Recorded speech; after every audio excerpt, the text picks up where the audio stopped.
Is a strong connection to natural magic on both maternal and paternal sides of your family. Can you tell us about the magic and your early training? Now that's it would take it would take a day to tell you. Right. My father was a natural medium. At one time, a materializing medium, but it began to have a havoc with his health. So he put a stop to that. He withdrew from that. But he remained a very strong psychic right up until his death in 1999. My mother was not a psychic, but she did have the ability to pass energy. I don't know quite how they did it, but they were very close, my mum and dad. And sometimes if he was really, really tired, she would just put her hands on him, over his heart, and she could just pass the energy to him. Within a few minutes, he'd be fine. My father's mother, my nana, she was the witch of the family. Absolutely, from top to bottom. She never really belonged to a group except during the war. She was a solitary. But she was very powerful. And she had the ability to, shall I say, influence people. And she was not always kind of careful about who she influenced or how she did it, you know. Nevertheless, she taught me a great deal. She was the one that used to sit and tell me stories, and they were never fairy stories. She would say, now this happened to me one day when I was such and such an age. And she would go off and into telling me all about the things that she used to do when she was little. Because her grandmother was a Romani, a gypsy. Yes. And she never used a crystal, and she didn't do palmistry, but she would use a bowl with water in it, a black bowl, and she would put a tiny drop of milk in the bowl. And as it spiraled down, she would go, I suppose you would call it, into a light trance. And then she would look up at you and just go off into whatever it was that she was seeing. When we left the island during the war, we went up to Wallasey, up in the northwest, and within 4 or 5 days, she had found out who she had to go to join a group, because the word had gone out that anybody interested in the mysteries, whether they were Kabbalist, whether they were esoteric Christian, whether they were witch, whether pagan, druid, you name it, the word went out. We have to build protection around Britain. And it was this that I think was started by Dion Fortune, of course. But I know that just outside Wallasey there was a place called Bidston Hill, still is. It was an old fort, built, I think, around about the 1200s. And she and her group used to go up there, and they would strip off, and they did all their work naked. They couldn't use a light because of the blackout, but nevertheless, they would put their minds together and build an astral fire, and that was the central point of their work. And then they would begin the chant, "You can't come, you can't come. The way is closed to you. You cannot come." And as we know, they didn't come. Yeah. But as regards early training, my grandmother was the one, when I went to her and said, why have you stopped coming to tell me stories at night? Because we were in the cottage just behind their house. And she said, I don't come. And I said, well, somebody comes. I thought it was you, Nana. But she came back with me. She stayed with me when I went to bed. And I heard her talking. The cottage had belonged to an elderly lady who had died about 6 months before we moved in. We moved in when I was about 2. And she loved children. She never married, but she loved children. And she used to come and tell me stories. Mm-hmm. And I thought it was my Nana. Oh. But Nana told me, no, it's not me, but it's somebody who loves you and will always protect you. And I was never afraid to be alone in the dark, mm-hmm. ever. So, that was the beginning. My parents had a small group that used to meet once a week, and I used to come out of my room and hide behind the curtain to listen to them talking. Mm-hmm. And would invariably fall asleep, and my dad would suddenly sort of realize that I was there and would put me to bed. But after a while, it happened so often, they just let me join the group. Uh-huh. And so I just sat and listened, and I just gathered a lot of information.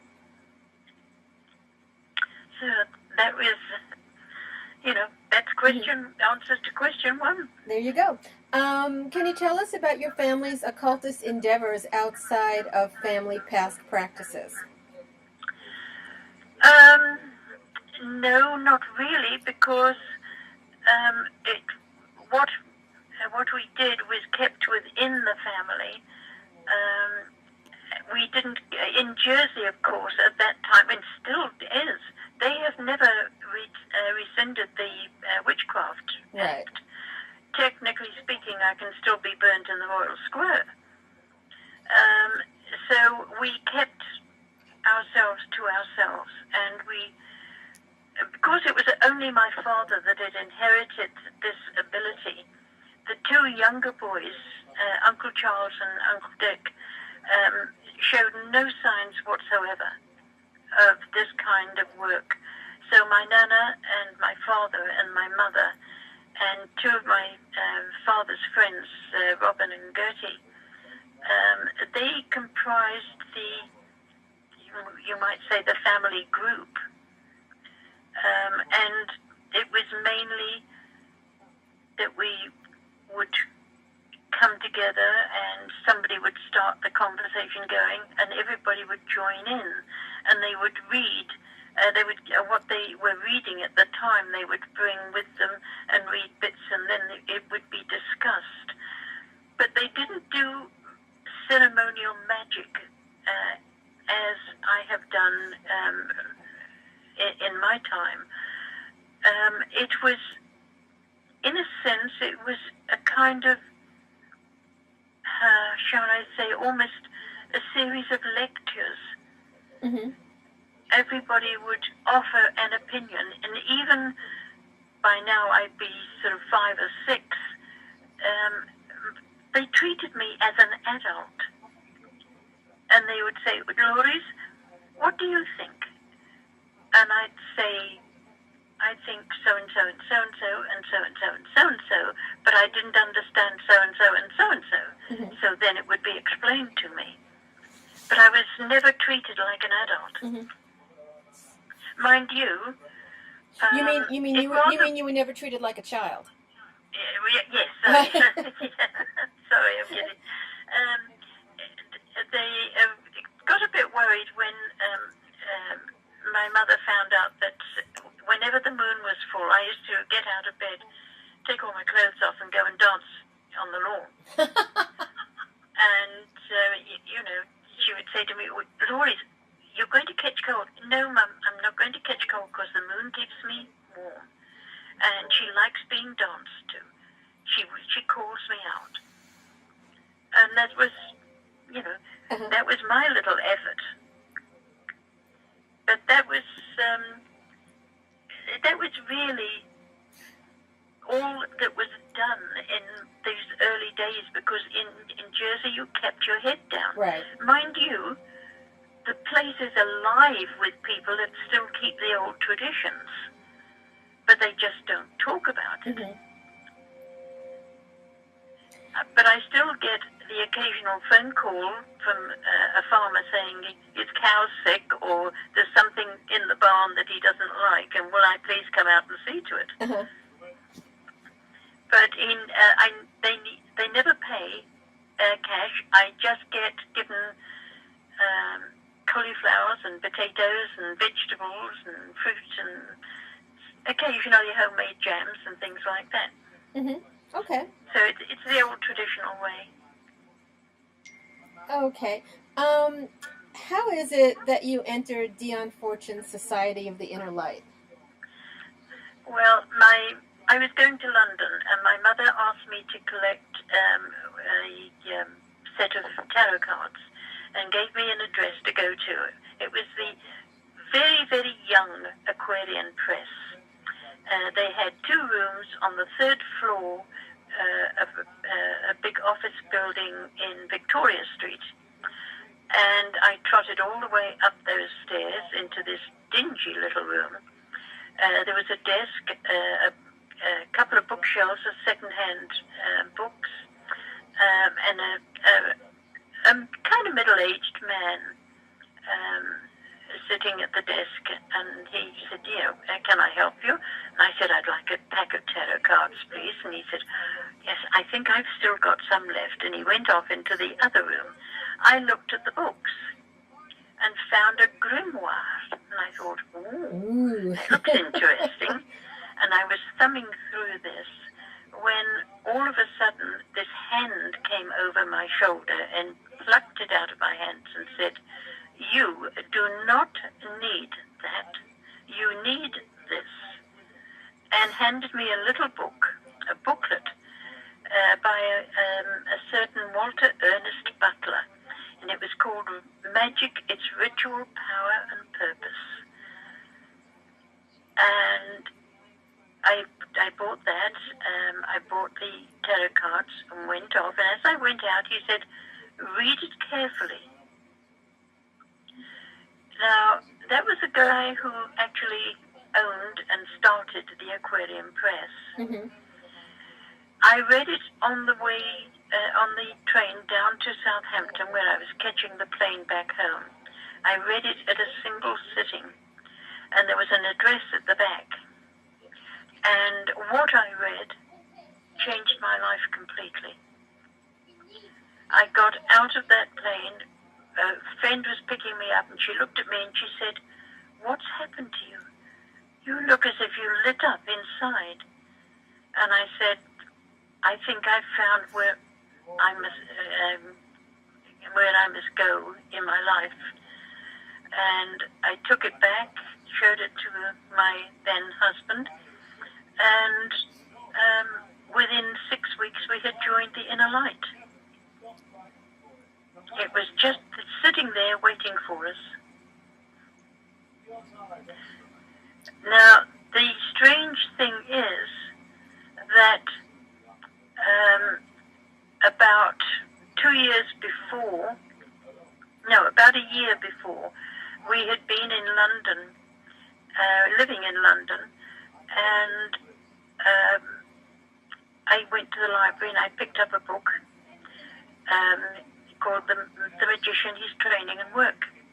And I thought, oh, that sounds like the other book, and it's by the same person. And I took it back, and we both read it. And because it was a library book, I had to take it back. But the girl said, you can always take it out again, you know. So I went back 2 weeks later and said, can I have this book? And a different girl said, we've never had that book. And I said, I read it. This is why I'm asking for it. And she went all the way through and she said, no, we've got no record of the author or the book. Now, when we joined the Inner Light, and we finally met up with Mr. Butler. I told him about this, and he said, "You couldn't possibly have read it. I hadn't written it yet. Not at that time." Wow. Strange things happen. Oh, really? Because I haven't noticed any of that at all. I will regale you with the story another time when we're not doing something so specific. But I found the SOL almost exactly the same way you found the inner light with one of Mr. Butler's books. But yeah. anyway, how did your time with the Society of the Inner Light change the practices that you had learned in childhood? It organized me. Its lessons were very, very familiar in the sense that I knew already. I had a lot of learned knowledge, but this was giving me ways in which to use what I had learned in a very practical way. I learned the practice of, you can't say you learn the practice of meditation, you either do it or you don't, but I learned the proper way to meditate. Mm-hmm. I learned how to go deeper into myself than I had ever been before. And then I had to write out what I had brought back from these meditations. And I had to learn to put it concisely. I had to learn to put it in a way that, how can I say, it would mean something both to the supervisor mm-hmm. who was going to read it, and when I read it back, I would be able to expand it even more. I would read what I'd written and thought, oh, I should have put in that, or I should have put in this, or, oh, that's strange. I wonder how that would fit in. And in those days, when you sent your work in at the end of each month, and then you got your meditations were returned to you with a mark across the top. It said either good, not as good this time, try again, or do the whole lesson again. That was all you ever had. You never had any encouragement, just a sort of a bad or do it again kind of thing. Mike found it very difficult. He was not too good at visualization at that time. Mm-hmm. But I had the opportunity, my grandmother had taught me how to do what she called open-eyed daydreaming. I learned to pathwork. I was pathworking when I was 6 or 7, because that is how my grandmother had taught me, but she didn't call it that. Mm-hmm. She just called it a special kind of daydreaming. But with the inner light, I was finally getting organized training, and I lapped it up. It was there that I learned exactly what pathworking was, and I was told very specifically that it was inner level stuff, and it was never, ever to be spoken about outside. Well, I soon proved that wrong. So, yeah, that was how it changed me. Okay. It gave me more discipline, I think. All right. How, why did it come to pass that you would leave the Society of the Inner Light to Gareth Knight's Helios School? Well, we chummed up with Ernest Butler, and we began to visit him. My husband was working at the airport at that time, so we, for £10, we could get over to Southampton, which was close to where he lived, and back again the same day. which is what we used to do alternately. Mike would go one month and I would go the next month, sometimes twice a month. At that time, the Helios School was run by the Helios Book Service, but it was getting, they had already started, Ernest had already written the course.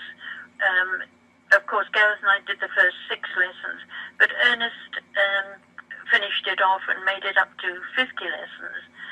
But it proved very, very popular with especially with the Americans. And it began to get too much for the Helios to cope with the book service and this course. So they wanted to pull it out altogether. And Ernest was really, really upset. So Mike and I put some money together and we bought the copyright from Helios and gave it back to Ernest. And that would be in the late 1969, and then in 1970, he began to think seriously about setting up his own correspondence school. And he said to Mike and I, would we join him and become supervisors of his new course? So I went to Mr. Chichester, who was the warden of the Inner Light at that time, and said, is this all right with you? I mean, obviously you are my teacher, I have to ask permission. And he looked at me and he said, no, I'm afraid it isn't all right. You've got to choose the Helios, as it was still known then, or the Inner Light. And I said, oh, but I want to do both, and I can do both. I really will try to do both. And he said, no, you've got to choose. And I said, but, I don't understand why. Tell me what to do. Give me some advice. And he said, my advice is to go with Ernest because there is a strong psychic bond between you. And I said, oh, but, I really, really am enjoying being with the Inner Light. And he said, yes, but it's time for you to go because if you don't go, you're going to want my job in a couple of years' time. So I left. Okay. You've stated that the Helios School is vastly different from the Servants of the Light. Was this an organic change happening gradually, or was it a quick process? And it was very, very quick. And what are the differences? The Helios course was, as it was then, the organization of it was chaotic. But when Ernest took it over, he began to organize it much more directly. And then there was quite a few of us. There was Ernest, Michael, myself, Tom Ollerman, Olive Ashcroft, no relative but the same name, and a lady called Mariton Geeky. And we all met up at Tom's house, and we talked it all out and put in place what we thought would be a viable way of doing things. And then we didn't have a row, but we had a very strong discussion about what to call it. And I had stuck out for something called the Fraternitas Alexandrae, because, as Ernest said, we come from the Alexandrian school. And he said, now that Gareth is no longer a part of it, he said, it is my contact, my guide, who will take over from now. And he said, I'm going to call it the Servants of the Light School. And I thought, it sounds terribly twee. I mean, but it was his brainchild.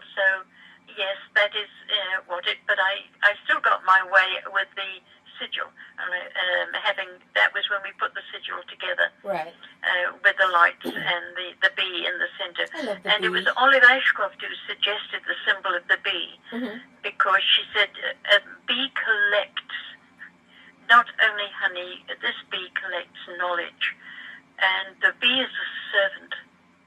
It is a servant of the queen bee of the hive.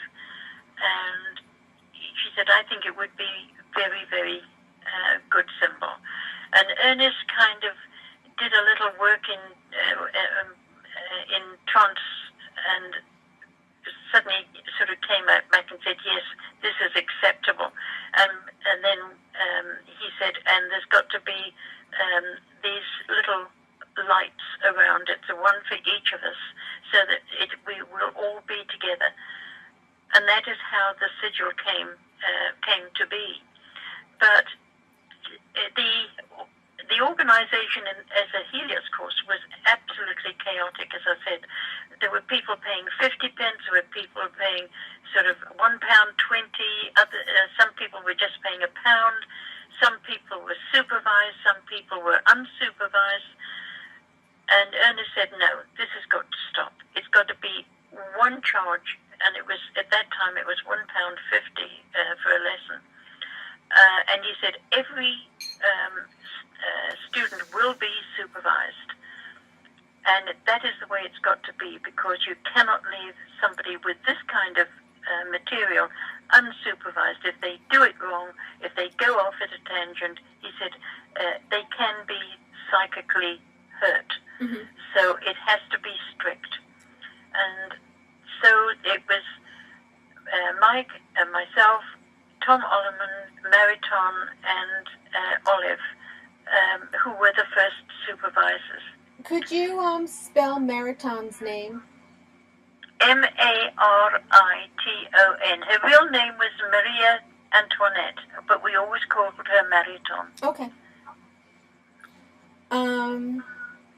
Can you tell us a bit about the curriculum of the Servants of the Light? Is it a graded system? Does it require physical presence to advance through its studies? It's a correspondence school, so you don't have to actually be anywhere unless you attend the workshops. And we try to hold as many workshops during the year as we can. But it's all done through correspondence course. And in fact, Ernest always said it was the first real correspondence school on the occult studies that had come into being, particularly in Great Britain. So it does have 3 degrees.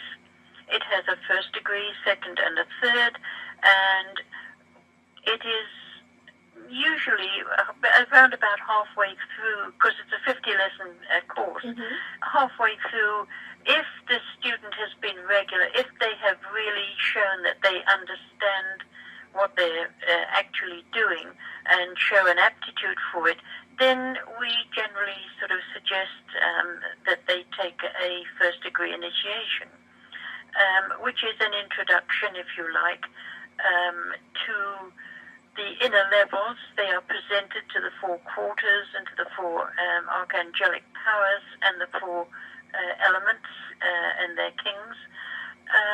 And they are considered to be a real part of the school, a working part of the school. It's a time when you are told, you are taking up something, a study that will last for the rest of your life if you do it correctly. And therefore you must understand that you are now responsible for your own actions. You must learn to, shall we say,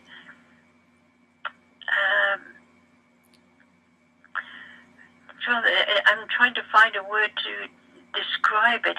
It's a time when you actually kind of grow up inside the occult. You stop playing around with so-called magic with a capital M. It's a time when you begin to say, yes, this is a serious study.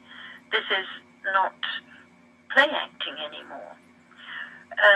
By the time you get towards the end of this, and often before, because people are coming into it nowadays much more well prepared, a second degree can be offered.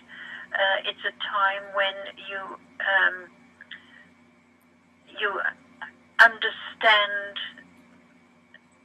more deeply what is being asked of you.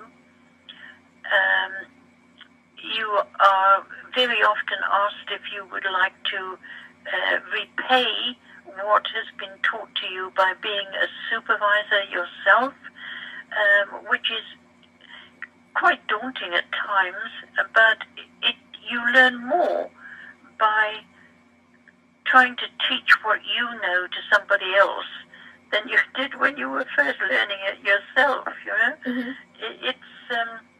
The teacher always learns from the people that they teach.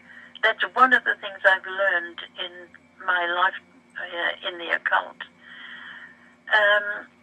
A third degree is, it's not an automatic thing.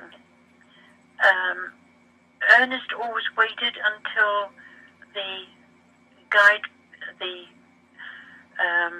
teaching, what shall I call it? The teacher, the being who guides the SOL. He always waited until he got the nod from that particular being.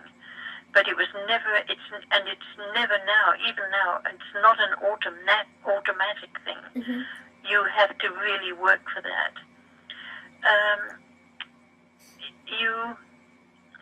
In the second degree, you were told you can now, you're strong enough to take on a little of the pain and the,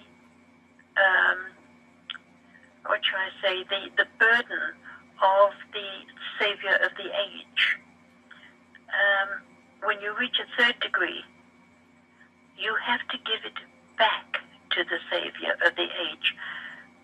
And that is something that is explained to you very carefully, because you're putting back the pain and the burden, which means that anything you do that is not right, anything you do that is deliberately wrong, if you go anywhere into, or even put a foot over the side into the dark area, you put even more of a burden on that teacher of the age. So you're literally causing more pain. So this makes the third degree adept very careful about what they do and how they do it. Okay. That is how we do it. Okay. Can you tell us about being a cosmic mediator and how an individual knows that they are one? I didn't even know I was one. It was Gareth Knight who referred to me as a cosmic mediator, to which I immediately said, what the hell is that? And it took him an hour to kind of explain it to me. A mediator, an ordinary kindergarten mediator, is a highly trained medium, but not in the sense of the old 1920s mediums. A mediator these days, it's like listening to a telephone call. You don't have to sort of blow trumpets and produce ectoplasm and sort of go into a trance and either start talking like an American Indian or a Chinese Mandarin, or a little girl who died in the fire when she was sort of 5 and is now back talking to mediums. You know, it's nothing like Whoopi Goldberg in Ghosts, right. you know. A mediator is they're kind of it's an audio thing, rather. It's not a psychic seeing thing. It's not a visual thing. Although some mediators are able to see as well. You're either an objective clairvoyant or a subjective clairvoyant. Most children are objective. They can see. I did, or right up until I was about 13 or 14. And then all of a sudden I couldn't see because the hormonal change then caused me to move into a different type of psychism, which was subjective, in the sense that I know something's there. I can describe it to you. I can't see it. Right. It's, but I know everything that needs to know about it. But under Ernest's tuition, it began to be something much heavier than that. And I was with him one afternoon when I didn't even know I'd gone into trance, but I did, and held a conversation with him, apparently, but being used as a second party to somebody that was talking through me. Mm-hmm. And a couple of months later, we were going to the last time when we would all be at the inner light. They had invited us to a seasonal ritual, the three of us. And that is when we were sitting on the hillside after having had lunch together, and the Ernest's contact, who had told him they would send somebody to him, they would give him the name, and actually tell him they'd come to take over from him when he passed. And that is exactly what happened. I actually went back to being an objective clairvoyant for that few minutes, and the being, the guide was there and said, give him this name, tell him you've come to take over when he passes, and do it now. And I thought, there is no way I'm going to tell an elderly man who's just gotten over a serious car accident. But it repeated, and it followed us all the way down the hill, behind me, saying, do this, do this, do this. So in the end, I stopped, said to Ernest, this is the name I'm being given, and this is what they want me to do. It just, I couldn't help myself. And he turned around and said to me, you're late, you should have been here 6 months ago. And the being was with me then for the next 6 weeks, on and off, on and off. And then when I was walking the dog in the early hours of, just after dawn on the beach, it came to me on the beach and said, this is what I want. This is how I want to do it. Will you do this? Will you accept me? And I said, because I want you to be a teacher. And I said, I can't teach. He said, you don't have to. Don't have to be a teacher. Open your mouth. I'll do the teaching. Which is what has happened. What I teach, I'm doing that work. I can't claim. Still can't claim. I wouldn't claim to be a teacher. I don't like the word teacher. I like the word sharer, because that's what I do. I get given knowledge, or I collect knowledge, and I share it with others. I don't teach it. And I always tell people, this is how I see it. Don't take it as written in stone. I'm no Moses. I'm not coming down from Sinai with 2 tablets of stone with things carved on them. All I can do is share what I have, what I've experienced. what I've done, what I know can be done. And it's all because of this being that's been with me, quite literally with me, Mm-hmm. all this time since 1971. Okay. And it's heavy to carry around. I can imagine. How do you know you are one? You don't. Mm-hmm. It's usually somebody else who tells you.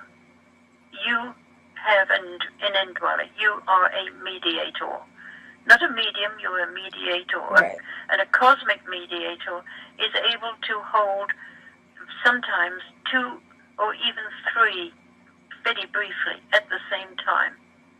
Or they can be passed from, like sometimes the one that is with me has very often said, I want you to accept this. There is something special that needs to come through, and he's or she or it is the one to do it. And then that being moves away, and another one comes in.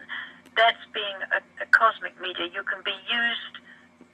A horrible word, but yeah, you can be used as a mouthpiece, used as a telephone by others rather than the one that is your prime contact. Okay. Okay. Okay. You've stated that a mediator is not taught. That being said, is there a way to foster an ability that's already there?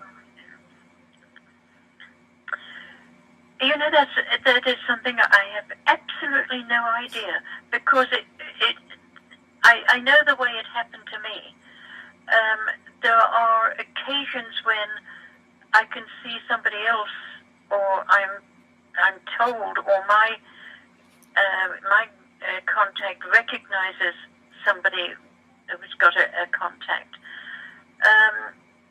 But you know, they do the choosing. You know, Ernest had always said to me, you know, you can't buy these. So you know, there's no bag of sweets you can hand around Mm-hmm. and say, well, you know, would you like one? Don't choose the orange one because that's mine. Mm-hmm. It's if there is a natural ability to be a medium, then you become, or a mediator. You become a mediator. If that is deep enough, if you go far enough into the this kind of thing, there is always a possibility that you will wake up one day and find somebody else is living in your head. Mm-hmm. But they must ask. Right. You do have the right to refuse. On the beach, that's what he said to me. You know, you can refuse. I have to ask permission. Will you accept me? So there is no way really you can tell. Oh yes, that person's got something. They have to find it.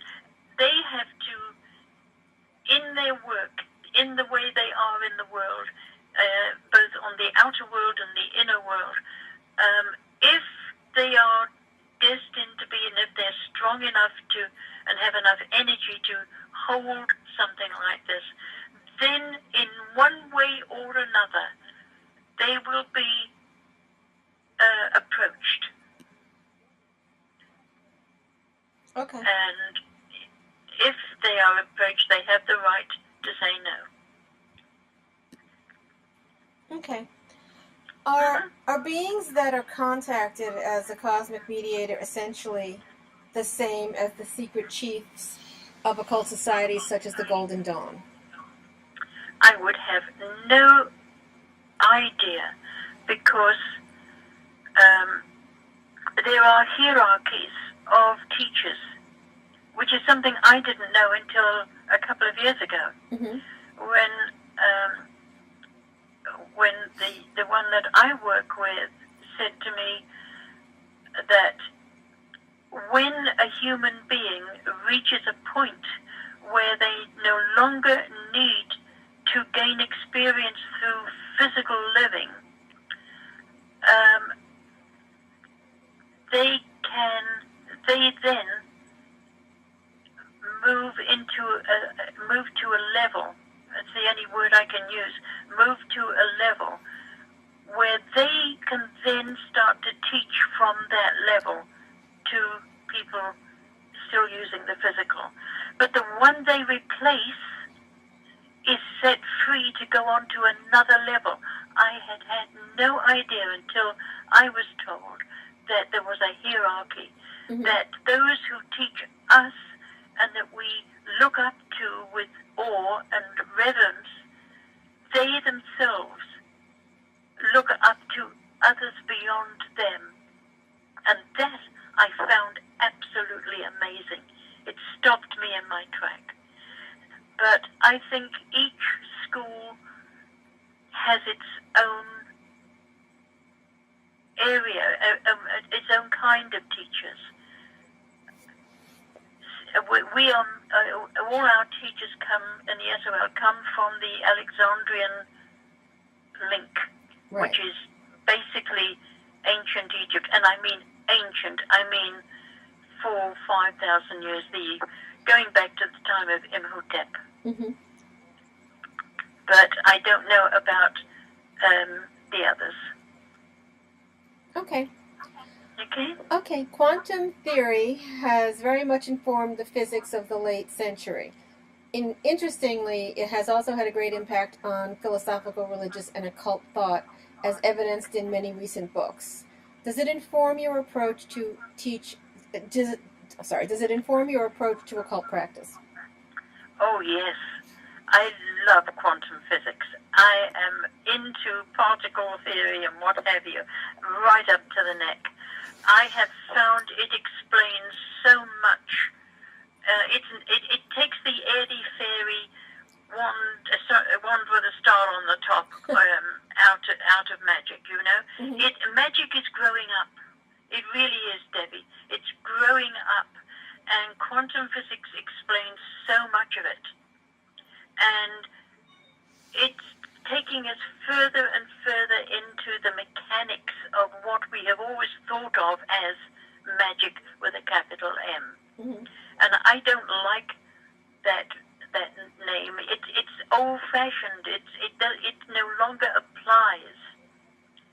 You know, it's the people that are coming into the occult now are people with so much more knowledge. Their minds are they're into the technology, and technology is a magic all of its own. And it's where we come into that is that we look at what the scientists and the physicists and all that are saying, and we're saying, but we know about this.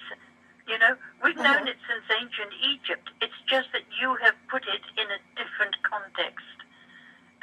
It is just that you have suddenly realized that when they were doing it all those thousands of years ago, it was very rough and very new and very sort of, shall we say, not always as reliable.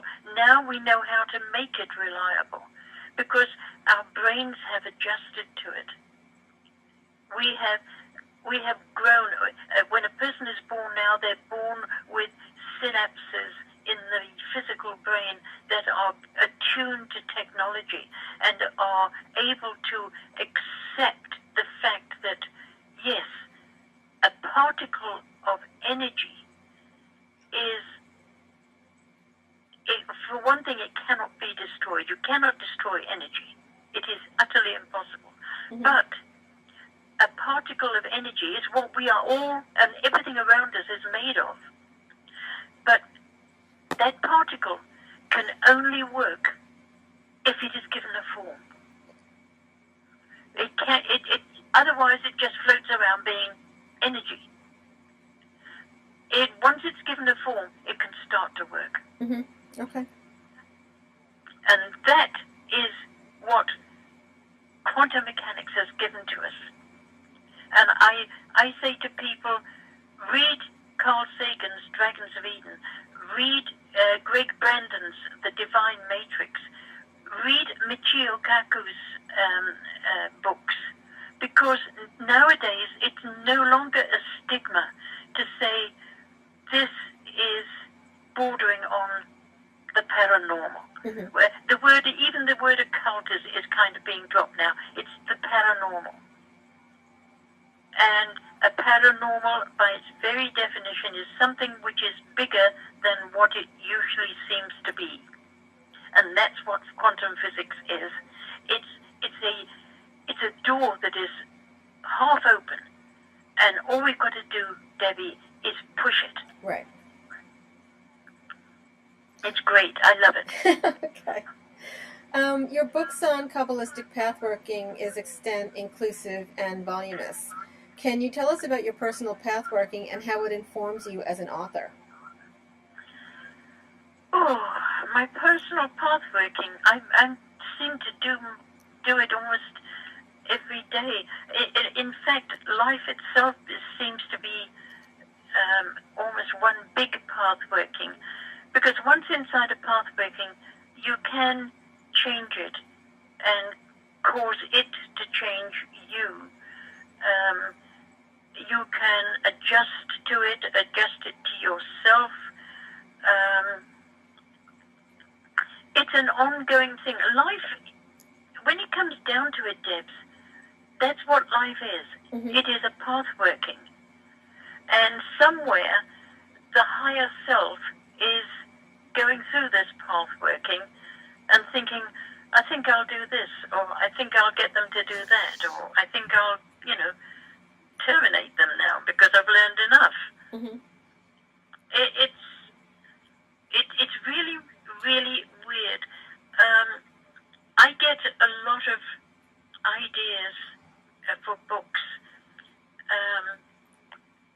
Sometimes somebody will say something on the television, and I'll think, oh, what a lovely title for a book. Or I will read something in the newspaper, and I'll think, I can use that. It's being aware. 24 hours a day, even when I'm asleep, I can sometimes wake up and think, I never thought of that. I can use that. And I always have a pad and pen under my pillow so that I can scribble it down, because I know I'm not going to remember it in the morning. And it's like having a present every day. You open it up because you never know when something is going to leap out at you. Right. For instance, I was going through some books a couple of weeks back, and I came across a really beautiful picture, a photo in a landscape, and it was an overgrown river and a bridge, and the bridge was very old, and it had broken, and there was only half of it. And I looked at it and I thought, all of a sudden, that's it. I can write a story about that. Mm-hmm. And I'm halfway through the story now, and it's as easy as that. I like to write fiction. I like to write the more serious books, and I only need sometimes to see something, and what is inside me wakes up and says, grab that. If you expand that, if you do this, if you do that, if you do the other, this is what you can get out of it. This is what you can now go and share with as a workshop. And it makes every day Christmas morning. Mm-hmm. You know? I do. It's life is such. I know it can be a real bastard at times. It's really screwing my life up at this moment in time. And yet, even so, a couple of days ago, I picked up the trace of something, followed it back, and now I'm working on it to present it as a workshop in Seattle in Mexico.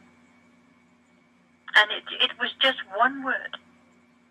And I thought, I know what the word means, but do I know anything about it? And I went to explore it, and there was an entire workshop waiting for me. What was the word? I'm not going to tell you. Oh, come on. You're just... No, you're... Will you tell me later? You have missed a question, number 12. What question did I miss? You have on occasion mentioned your participation in the craft. How has this changed or enhanced your magical work? Well, go ahead then.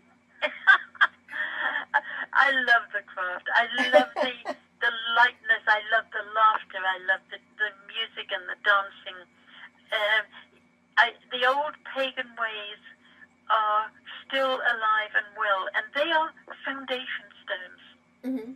They are what the modern occultism is really built on. They are the ancestors, and we don't look back at our ancestors enough. We don't thank them enough. We don't work with them enough. But when you do go back to them, and I love it. I love participating with some of the pagan rituals and with the craft groups.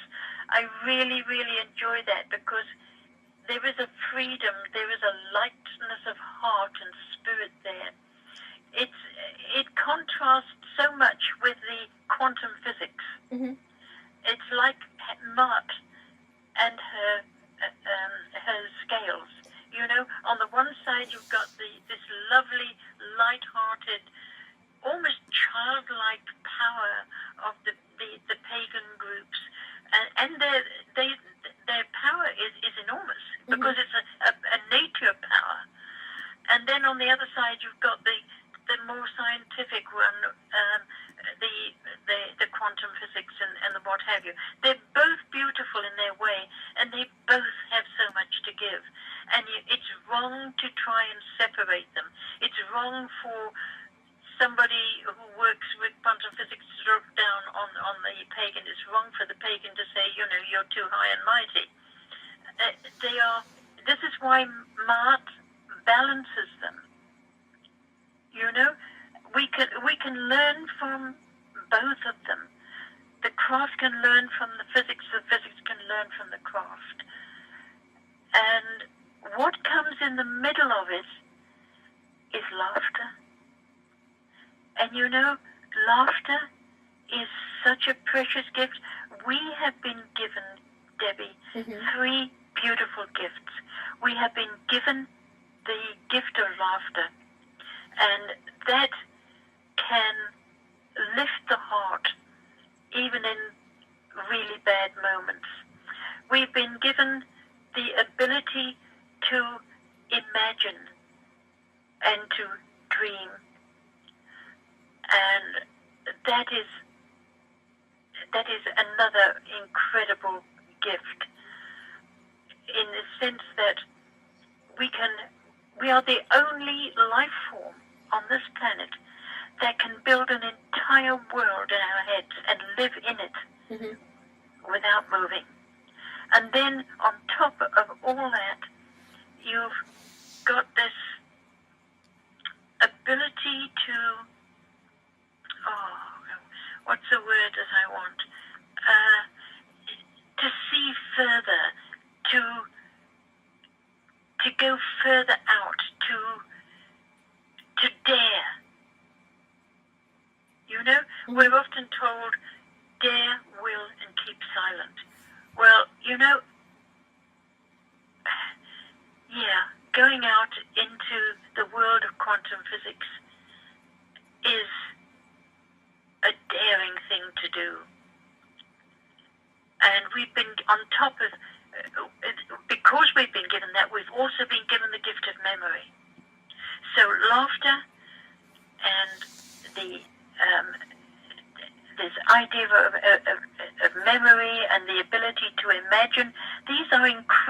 gifts,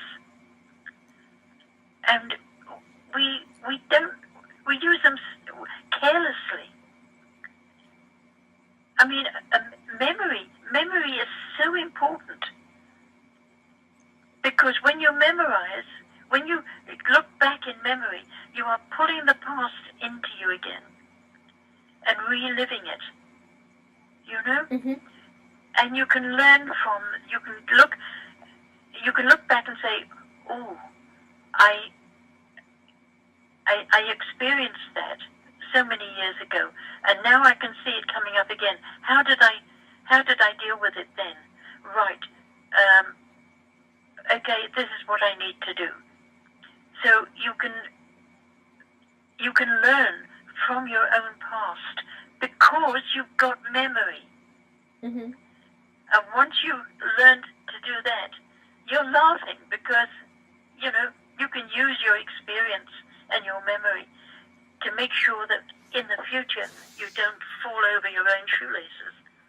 Right. Okay? Okay, there's one more question. It's funny. He must have sent me an earlier version because I don't have that question on my list. Oh. But it's okay. The last question is, what first steps advice would you give to the budding magician as he or she begins their journey? Find a damn good school and stick with it. But don't take the first one. Look at several. Ask people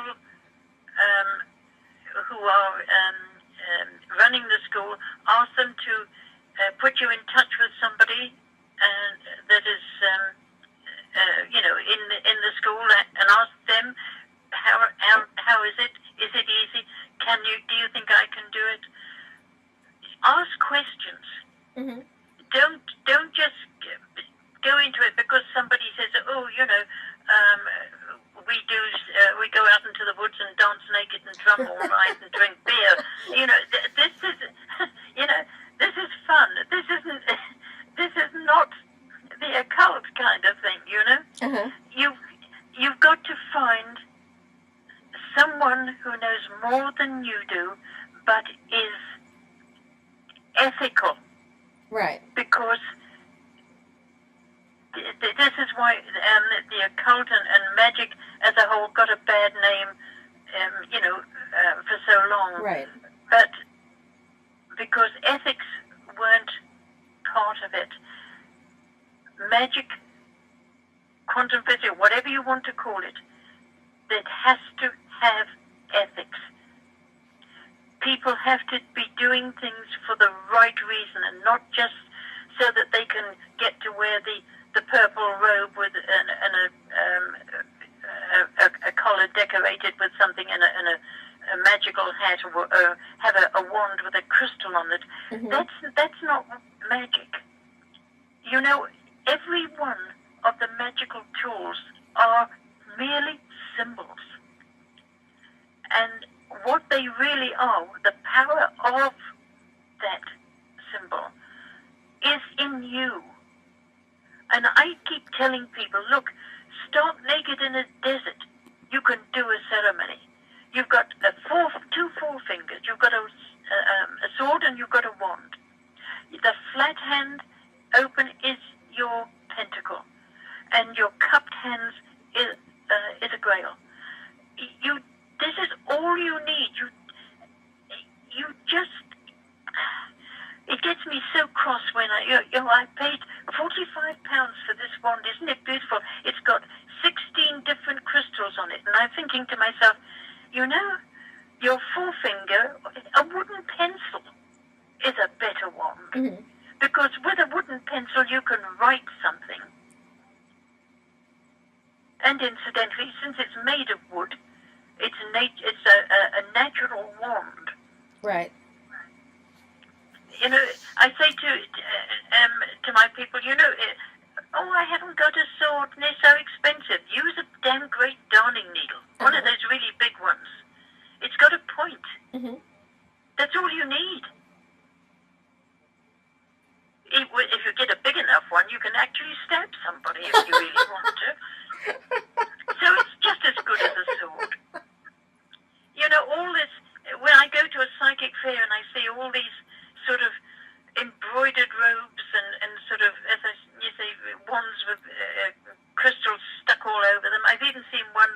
board has a light that a star on the end that actually lights up. Oh God. How awful can you get? You know. I mean, no. People get rich on things like this. Yes, they do. Simplicity. Mm-hmm. Cut everything down. This is why, in the end, when you've done ceremonial magic for years and years and years, all of a sudden you find, I don't need to do that. I can sit here, close my eyes, and do an entire ritual in my head. That's